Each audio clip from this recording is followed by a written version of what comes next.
नमस्कार मित्रांनो, मॅमने मला एक असा टॉपिक दिला आहे की पुस्तक वाचायला पाहिजे का नाही वाचायला पाहिजे। आता पुस्तक वाचायला पाहिजे म्हणजे आता हा माझं म्हणणं हा प्रश्नच पडलाच नाही पाहिजे की पुस्तक वाचायला पाहिजे का नाही वाचायला पाहिजे।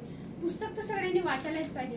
आता पुस्तक म्हणजे काय? पुस्तक म्हणजे जे ज्ञानाचा खजिना असतो। पुस्तक म्हणजे त्याच्या आपल्या वेगवेगळ्या शब्दांची ओळख होते। पुस्तक म्हणजे ते आपल्या जगायला शिकवतं।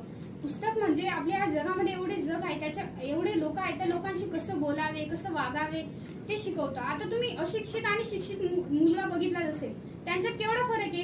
शिक्षित जो आहे चांगलं बोलणं चालणं सगळं त्याचं चांगलं, अशिक्षित आहे त्याला बोलण्याची सुद्धा भान नसते की तो काय बोलतो। मग त्यांचा फरक असा आहे की शिक्षित जो असतो त्याने पुस्तक वाचलेलं असतं आणि अशिक्षित असेल त्याने पुस्तक कधी खोलून बघितलंच नसतं।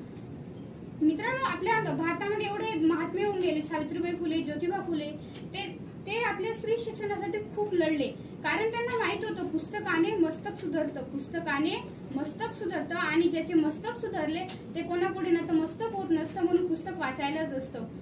मित्रांनो पुस्तकामध्ये खूप काही शक्ती आहे, ती एका वाईट माणसाला सुद्धा एक चांगला माणूस बनवू शकते। मित्रांनो, आपण जेव्हा पुस्तक वाचतो ते अभ्यास आपलं जे असं नाही राहायचं की आपल्या अभ्यास एक होतो म्हणून त्याच्यासाठी आपण वाचायचं। आपण पुस्तक याच्यासाठी वाचायचं की या पुस्तकातनं मी काही बोध घेईल, तो बोध घेतल्यानंतर माझ्या आयुष्यात आणेल आणि मी काही चांगलं माझं आयुष्य घडवेल, याच्यासाठी आपण पुस्तक वाचायचं असतं। पुस्तक हे फक्त एक कागदाचं पेज नसतं, पुस्तक हे फक्त एक कागदाचं पेज नसतं। पुस्तक हे जमिनीवर खाली विकायला पडलेले असतात, पुस्तके खाली जमिनीवर विकायला पडलेले असतात, पण ज्यांना तो वाचतो ना तो खूप